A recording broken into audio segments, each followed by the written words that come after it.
चलिए अब बात कर लेते हैं पुंछ में हुए आतंकी हमले से जुड़ी हुई बड़ी खबर। आपको बता दें एनआईए की टीम इस मामले में जांच के लिए पुंछ पहुंच चुकी है।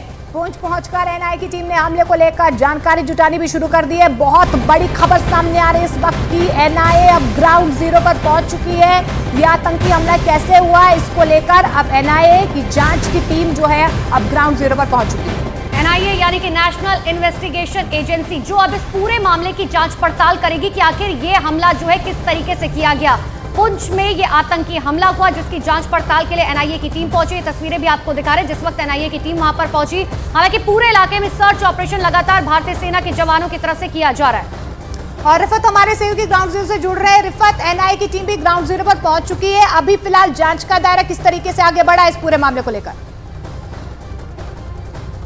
देखिए, जिस तरीके से ये हमला हुआ उसके बाद ये पहले ही समझा जा रहा था कि एनआईए शायद इस मामले की तहकीकात करेगी और तह तक जाएगी कि कहां से ये मिलिटेंट आए, किनका सहारा इनको मिला, कहां पे इनको सपोर्ट मिला। उस चीज के लिए एनआईए जांच करेगी। जैसा कि अब कुकरनाग वाला जो मामला है उसकी भी जांच जो है एनआईए कर रही है। जितने भी बड़े अटैक्स हुए उसकी जांच जो है एनआईए कर रही है। तो ऐसा पहले ही सुबह समझा जा रहा था कि शायद एनआईए इस मामले की जांच करेगी। तो एनआईए की टीम जो पहुंची है अब वहां पे सैंपल्स कलेक्ट किए जाएंगे और लोगों की जो पूछताछ है वो पहले ही शुरू कर दी गई है। पुलिस की तरफ से जो है लोगों से पूछताछ की जा रही है और पता लगाया जाएगा कि आखिर ये मिलिटेंटों का ग्रुप जो था जिन्होंने हमला किया सेना पे, ये कहां से आए, किन इलाकों से आए, पहले कहां पे रहे थे, कितने टाइम से वहां पे थे, क्या हाल ही में इन्फिल्ट्रेट करके आए थे या पहले ही वहां पे ये मौजूद थे, मनसूबा कहां पे बनाया, उसके बाद भाग निकले कैसे। तो ये सारी चीजें जो है एनआईए अब खंगालेगी चीजें और उसके बाद जो है जांच की जाएगी कि आखिर ये सारा प्लान कैसे तैयार किया गया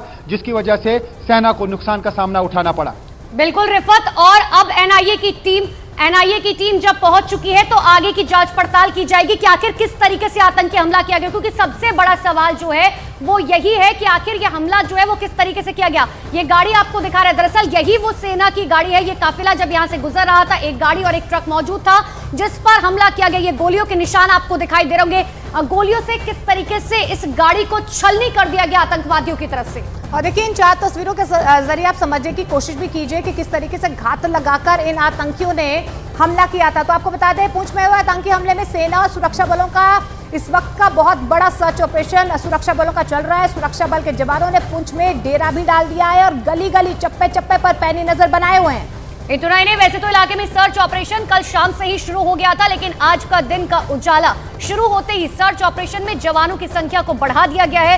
पहाड़ी इलाके के चप्पे चप्पे की तलाशी की जा रही है।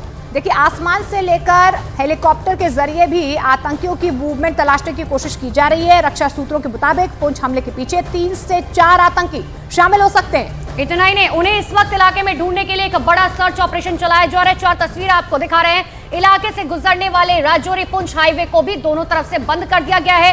आसपास के लोगों की तलाशी लगातार की जा रही है क्योंकि खुफिया इनपुट ये सामने आया है कि आतंकियों को लोकल सपोर्ट मिला है। और इस बीच आपको ये भी बता दें, सूत्रों के हवाले से बड़ी जानकारी निकल कर आ रही है कि पुंछ हमले में शामिल आतंकी अफगानिस्तान से पुंछ आए थे और पिछले कई महीनों से रह रहे थे और इस इलाके की रेकी भी कर रहे थे। इतना ही नहीं, देखिए सेना के जिस वाहन पर हमला हुआ वो काफिला बाफलियात सेना के यूनिट में जा रहा था। उनकी यूनिट से करीब 6 किलोमीटर पहले डेरा की गली में घात लगाए आतंकियों ने सेना के काफिले पर हमला कर दिया। और राजौरी पुंछ में लंबे समय से विदेशी आतंकी जगह बदल बदल कर यहाँ पर अलग अलग इलाकों में रह रहे थे। इन आतंकियों के पास ऑटोमेटिक हथियार हैं और इन आतंकियों के इरादे राजौरी पुंछ के हालात को खराब करना है और यहाँ आतंक का गढ़ बनाकर अपना खौफ बनाए रखने का है। लेकिन इन आतंकी संगठनों को जल्दी इस हमले का खामियाजा भुगतना पड़ेगा। तो देखिए, चप्पे चप्पे पर फिलहाल जो है सर्च ऑपरेशन का दायरा बढ़ चुका है। एनआईए की टीम भी अब इस पूरे मामले की जांच कर रही है।